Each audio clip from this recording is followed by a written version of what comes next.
जय हिंद, वंदे मातरम। स्वागत है आप सभी का फ्री एग्जाम जो यूट्यूब चैनल पर। दोस्तों, अगर आप बिहार शिक्षक भर्ती 3.0 का एग्जाम देने वाले हैं तो आज हम लैंग्वेज पेपर से जिस प्रकार के प्रश्न आपके एग्जाम में पूछे जाते हैं उन प्रश्नों को लेकर के आए हैं। तो आप लोग अंत तक सेशन में बने रहेगा और अंत में कमेंट करके जरूर बताना कि 30 प्रश्नों में आपसे कितने प्रश्न सही हुए। तो चलिए सेशन को प्रारंभ करते हैं और पहला शानदार प्रश्न देखते हैं। बुढ़ापा भी एक प्रकार का अभिशाप है। इस वाक्य में बुढ़ापा किस प्रकार की संज्ञा है?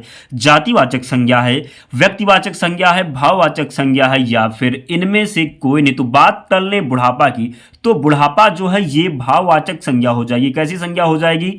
तो भाववाचक संज्ञा हो जाएगी। बुढ़ापा को केवल आप अनुभव कर सकते हैं, इसे आप छू नहीं सकते। तो जिसे आप छू नहीं सकते वहां पर भाववाचक संज्ञा हो जाएगी। बात कर लें व्यक्तिवाचक संज्ञा की, तो व्यक्तिवाचक संज्ञा जो दुनिया में अकेला हो, जिसके जैसा और कोई नहीं हो, वहां पर व्यक्तिवाचक संज्ञा हो जाएगी। बात कर लें जातिवाचक संज्ञा की, तो जो पूरे जाति का बोध कराए, जो पूरे जाति का बोध कराए, वहां पर जातिवाचक संज्ञा हो जाएगी। तो यहां पर जिसने भी थर्ड ऑप्शन का चयन किया उसका सही उत्तर हो जाएगा।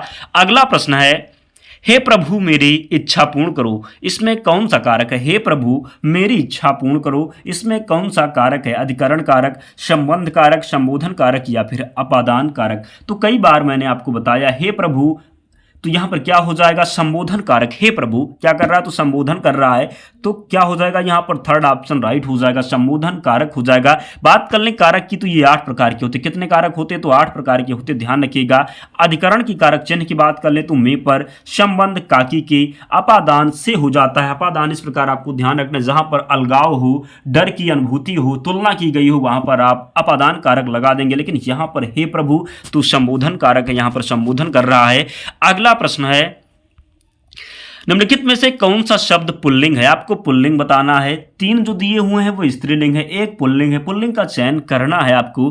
कपट दिया हुआ है, सुंदरता है, मूर्खता है, निद्रा है। तो यहां पर बात करें तो कपट जो है, कपट हो जाएगा पुल्लिंग, बाकी स्त्रीलिंग है, ध्यान रखिएगा। तो यहां पर कपट राइट आंसर है, जरूर ध्यान रखिएगा।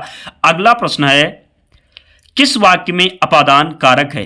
किस वाक्य में अपादान कारक है? तो अभी जो आपको बताया, अगर आप ध्यान से सुने होंगे तो अपादान कारक निश्चित ही सही कर देंगे। राम ने रावण को तीर से मारा, मोहन से अब सहा नहीं जाता, हिमालय से गंगा निकलती है, चाकू से फल काटो। तो अपादान कारक में मैंने आपको बताया है, जहां पर अलगाव हो, डर की अनुभूति हो, तुलना की गई हो, तो हिमालय से गंगा निकलती है, हिमालय से गंगा निकलती है, यानी कि हिमालय से गंगा अलग हो रही। तो जब अलगाव हो तो क्या हो जाएगा? अपादान कारक हो जाएगा, इसलिए राइट आंसर हो जाएगा थर्ड ऑप्शन, जरूर ध्यान रखिएगा। अगला प्रश्न है, हिंदी में शब्दों का लिंग निर्धारण किसके आधार पर होता है? संज्ञा, सर्वनाम, अव्यय, या फिर प्रत्यय? हिंदी में शब्दों का लिंग निर्धारण किसके आधार पर होता है? संज्ञा, सर्वनाम, अव्यय, या फिर प्रत्यय? तो प्रत्यय आप पीछे जोड़ देंगे तो क्या हो जाएगा? स्त्रीलिंग हो जाएगा। तो हिंदी में शब्दों का लिंग निर्धारण किसके आधार पर होता है? तो प्रत्यय यहां पर राइट आंसर हो जाएगा। क्या? प्रत्यय। जब आप सुत लिखते हैं तो सुत मतलब पुत्र होता है, जब आप सुत में जो है आग प्रत्यय लगा देते हैं तो सुता हो जाता, तो क्या हो जाता? स्त्रीलिंग हो जाता। तो इस प्रकार ध्यान रखना, हिंदी शब्दों का लिंग निर्धारण किसके आधार पर होता है? तो प्रत्यय के आधार पर होता है, ध्यान रखिएगा। अगला प्रश्न है, निम्नलिखित शब्दों में से स्त्रीलिंग शब्द का चयन कीजिए। अपराध, अध्याय, स्वदेश, स्थापना। तो आप उच्चारण करके देख लें, अपराध, अध्याय, स्वदेश, स्थापना। स्थापना की गई, क्या बोलते हैं कि आज इसकी स्थापना की गई, तो स्थापना जो है ये स्त्रीलिंग है, ध्यान रखिएगा। तो फोर्थ ऑप्शन का चयन जिसने भी किया है सही उत्तर हो जाएगा, ध्यान रखना है। अगला प्रश्न है, कौन सा शब्द जातिवाचक संज्ञा नहीं है? मैंने आपको बताया है, जातिवाचक संज्ञा जो पूरी जाति का बोध करवाता हो, जो पूरी जाति का बोध कराता हो, पूरी जाति उसमें समाहित हो, वहां पर जातिवाचक संज्ञा होती है। तो इस प्रकार ध्यान रखना है, गलती बिल्कुल भी नहीं करना है। जवान दिया हुआ है, तो जवान क्या है? पूरे जवान जाति की बोध करा है, तो जवान क्या हो जाएगा? जातिवाचक संज्ञा हो जाएगा। बालक, पूरे बालक जाति का बोध क्या हो जाएगा? जातिवाचक संज्ञा। जबकि मनुष्य भी पूरे मनुष्य जाति का बोध करा, इसलिए यहां पर भी जातिवाचक संज्ञा हो जाएगा। जबकि सुंदर यहां पर जातिवाचक संज्ञा नहीं होगा, ध्यान रखना है। सुंदर क्या हो जाएगा? तो विशेषण कह सकते हैं, ध्यान रखिएगा। तो कौन सा शब्द जातिवाचक संज्ञा नहीं है? तो सुंदर हो जाएगा। जैसे आप बोल देंगे सुंदर लड़का, तो लड़का का विशेषता बताया जा रहा है कि वह सुंदर है, तो यहां पर सुंदर जो विशेषण हो जाएगा, बाकी जातिवाचक संज्ञा है, ध्यान रखिएगा। अगला प्रश्न है, निम्नलिखित में से विशेषण विशेष जोड़ी कौन सी है? बताना है आपको। विशेषण विशेष जोड़ी जो दिया हुआ है 4 ऑप्शन में, कौन सा सटीक है? तंत्र, तांत्रिक, मंत्र, मांत्रिक, यंत्र, यांत्रिक। नीलकमल, क्या नीलकमल क्या हो जाएगा राइट आंसर? फोर्थ ऑप्शन हो जाएगा। निम्नलिखित में से विशेषण विशेष जोड़ी कौन सा हो जाएगा? तो नीलकमल राइट आंसर है, ध्यान रखिएगा। अगला प्रश्न है,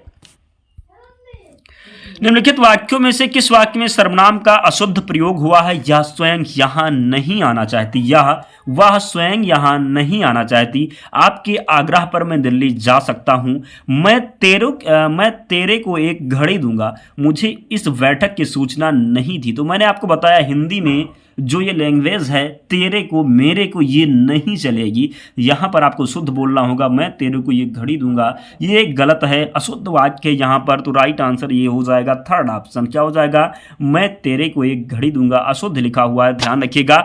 अगला प्रश्न है, चारपाई पर भाई साहब बैठे, इस वाक्य में चारपाई शब्द किस कारक में है? चारपाई पर भाई साहब बैठे, इस वाक्य में चारपाई किस कारक में है? करण कारक, संप्रदान कारक, संबंध कारक या फिर अधिकरण कारक? तो कई बार मैंने आपको बताया चारपाई पर में पर जो होता में पर ये अधिकरण कारक चिन्ह की जो विभक्ति होती क्या होता? तो में पर होता अधिकरण कारक चिन्ह का। तो ध्यान रखिएगा में पर दिया हुआ है, चारपाई पर है तो क्या हो जाएगा? अधिकरण कारक हो जाएगा। क्या हो जाएगा? तो अधिकरण कारक हो जाएगा। कारण की बात कर लें, करण यहां पर है तो करण की बात कर लें, कर्ता ने कर्म को करण से संप्रदान के लिए संबंध काकी के, ध्यान रखना इस प्रकार गलती नहीं करना, अधिकरण का में पर हो जाएगा। दोस्तों 10 प्रश्न हो चुके हैं, आप लोग कमेंट करें, बताएं 10 प्रश्नों में आपसे कितने प्रश्न सही हुए जरूर बताएं। दोस्तों जिसने भी अब तक सेशन को लाइक नहीं किया प्लीज आप लोग जरूर लाइक कर दें। निम्नलिखित वाक्यों में से कौन सा ऐसा वाक्य है जिसकी क्रिया कर्ता के लिंग के अनुसार ठीक नहीं है? राम आता है, घोड़ा दौड़ता है, हाथी सोती है, लड़की जाती है। तो हाथी सोती है नहीं होगा, हाथी सोता है होगा। क्या होगा? तो हाथी सोता है। तो राइट आंसर थर्ड ऑप्शन यहां पर है। तो जिसने भी थर्ड ऑप्शन का चयन किया है सही उत्तर हो जाएगा, ध्यान रखिएगा। अगला प्रश्न है, काम का नाम बताने वाले शब्द को क्या कहते हैं? संज्ञा, सर्वनाम, क्रिया या फिर क्रिया विशेषण? तो काम का नाम बताने वाले शब्दों को क्रिया कहते हैं। क्या कहते हैं? तो क्रिया कहते हैं, ध्यान रखिएगा।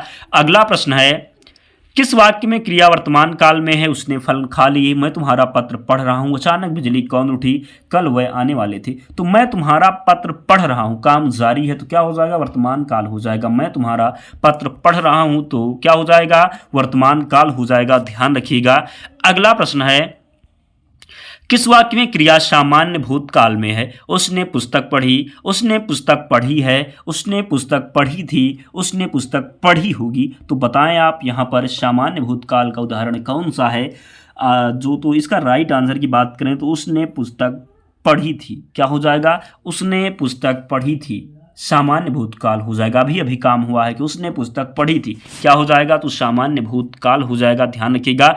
अगला प्रश्न है, निम्नलिखित में से किस वाक्य में अकर्मक क्रिया है? अकर्मक क्रिया जो कर्म जिसमें कर्म ना हो, अकर्मक हो जाएगा। गेहूं पिस रहा है, मैं बालक को जगवाता हूं, मदन गोपाल को हंसा रहा है, राम पत्र लिखता है। बात करें राम पत्र लिखता है तो राम क्या लिखता है? पत्र लिखता है। आपको जवाब मिला, राम क्या लिखता है? तो पत्र लिखता है। तो पत्र कर्म हो गया, इसलिए ये अकर्मक नहीं है, सकर्मक हो जाएगा। मदन गोपाल को हंसा रहा, किसको हंसा रहा? तो गोपाल को हंसा रहा, तो क्या हो जाएगा? यहाँ पर सकर्मक हो जाएगा। मैं बालक को जगवाता हूँ, किसको जगवाता हूँ? तो बालक को जगवाता हूँ, तो क्या हो जाएगा? सकर्मक हो जाएगा। जबकि यहाँ पर दिया हुआ गेहूं पिस रहा है, गेहूं पिस रहा है, तो यहाँ पर क्या हो जाएगा? अकर्मक है। क्या? तो अकर्मक है, ध्यान रखिएगा। क्या है? तो अकर्मक है। अगला क्वेश्चन है, क्वेश्चन नंबर 16 है, आविकारी शब्द कौन सा है? आविकारी शब्द कौन सा? संज्ञा, सर्वनाम, विशेषण या फिर अव्यय? थोड़ा आपको मेरी आवाज़ में प्रॉब्लम हो रही है क्योंकि थोड़ा जो है थोड़ा फीवर हो रहा है, इसलिए आवाज़ थोड़ी दिक्कत है, तो आप लोग मैनेज करिएगा। आविकारी शब्द कौन सा है? संज्ञा, सर्वनाम, विशेषण या फिर अव्यय? आविकारी शब्द कौन सा है? संज्ञा, सर्वनाम, विशेषण या फिर अव्यय? तो आप बताएं आविकारी क्या हो जाएगा? तो आविकारी अव्यय क्या है? आविकारी जो हो जाएगा ये अव्यय हो जाएगा, ध्यान रखिएगा। अगला प्रश्न है, निम्नलिखित शब्दों में से कौन सा शब्द क्रिया विशेषण है? निम्नलिखित शब्दों में कौन सा शब्द क्रिया विशेषण है? सूर्योदय, नीला, विगत या फिर धीरे धीरे? तो क्रिया विशेषण जो क्रिया की विशेषता बताए तो धीरे धीरे, क्या हो जाएगा? यहां पर धीरे धीरे राइट आंसर हो जाएगा, ध्यान रखिएगा।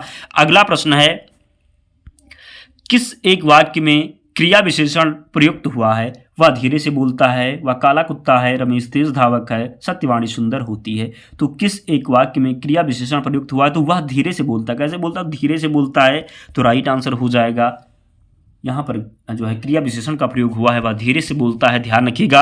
अगला प्रश्न है दोस्तों, आप लोग अंत तक देखिए, मैंने प्रश्न वही कलेक्ट किए हैं जो आपके एग्जाम में जिस प्रकार के प्रश्न पूछे जाते हैं, यही प्रश्न मिलेंगे। ध्यान रखिएगा। तो अगर आप यहाँ क्वालिफाई करते हैं तो एग्जाम में निश्चित ही क्वालिफाई कर जाएंगे। ध्यान रखिएगा। अव्यय के कितने भेद होते हैं? 3, 4, 5 या फिर 6। तो अव्यय के कितने भेद होते हैं? तो 6 भेद होते हैं। कितने? तो 6 भेद होते हैं अव्यय के। ध्यान रखिएगा। अगला प्रश्न है, रचना की दृष्टि से क्रिया के कितने भेद हैं? 2, 3, 4 या फिर 5। तो रचना की दृष्टि से किसके? तो रचना की दृष्टि से क्रिया के कितने भेद हैं? तो 2 भेद हैं। कितने? तो 2 भेद हैं। ध्यान रखिएगा। रचना की दृष्टि से क्रिया के 2 भेद हैं। अगला प्रश्न है दोस्तों, क्रिया का मूल रूप क्या कहलाता है? धातु कारक, क्रिया विशेषण या फिर इनमें से कोई नहीं। तो क्रिया का मूल रूप कहलाता है धातु। क्या कहलाता है? तो धातु कहलाता है। ध्यान रखिएगा। क्रिया का मूल रूप धातु कहलाता है। ध्यान रखिएगा दोस्तों। 21 प्रश्न हमने हिंदी से लिए थे। आप लोग कमेंट करके बताएं 21 प्रश्न में कितने प्रश्न सही हुए। फिर हम इंग्लिश के जो 9 प्रश्न हैं उन्हें भी देख रहे। तो आप लोग कमेंट करके तब तक बताएं किस प्रश्नों में आपसे कितने प्रश्न सही हुए। अगला प्रश्न है क्वेश्चन नंबर 22 है, वन वर्ड सब्स्टिट्यूशन आपको बताना है। A person who is pure and clean, immaculate, neat, clean, irrevocable. तो क्या बोलते हैं? A person who is pure and clean, तो इसको बोलेंगे इमैकुलेट। ध्यान रखिएगा। तो राइट आंसर फर्स्ट ऑप्शन यहां पर हो जाएगा। ध्यान रखिएगा। अगला प्रश्न, decision that can not be taken back. Decision, निर्णय जो वापस ना लिया जा सके, निर्णय जो वापस नहीं लिया जा सकता। इरेवोकेबल हो जाएगा, रिजिड हो जाएगा, आर्डर हो जाएगा या फिर ब्रीफ हो जाएगा। तो decision that can not be taken back, तो इसका वन वर्ड सब्स्टिट्यूशन हो जाएगा। क्या हो जाएगा? तो इरेवोकेबल हो जाएगा। तो फर्स्ट ऑप्शन का चयन जिसने भी किया है सही उत्तर हो जाएगा। अगला प्रश्न है, fear of strangers. Fear of strangers क्या बोलेंगे? अजनबियों से डर। क्या? फियर ऑफ स्ट्रेंजर्स, अजनबियों से डर। सीटोफोबिया, हाइड्रोफोबिया, जेनोफोबिया। हाइड्रोफोबिया बोलते हैं जिसको पानी से डर लगता, जिसको पानी से डर लगता है उसको हाइड्रोफोबिया बोलते हैं। लेकिन यहाँ पर जो राइट आंसर हो जाएगा जेनोफोबिया हो जाएगा। क्या हो जाएगा? तो फियर ऑफ स्ट्रेंजर्स, इसको बोलेंगे जेनोफोबिया। क्या बोलेंगे? तो जेनोफोबिया बोलेंगे। ध्यान रखिएगा। अगला प्रश्न है, आपको एंटोनिम्स बताना है। एक्सोटिक दिया हुआ है, वंडरफुल है, कॉस्मोपॉलिटन है, इरेलीवेंट है, कॉमन है। बात कर लें exotic, wonderful, cosmopolitan, irrelevant, common. Exotic मतलब होता है विशेष कह सकते हैं। तो यहाँ पर जो इसका एंटोनिम हो जाएगा कॉमन हो जाएगा। क्या हो जाएगा? तो कॉमन हो जाएगा। ध्यान रखिएगा। राइट आंसर यहाँ पर कॉमन हो जाएगा। ध्यान रखना है। अगला प्रश्न है क्वेश्चन नंबर 26 है, विशियस दिया हुआ है, गॉडली, वर्चुअस, सबलाइम, फ्रेंडली।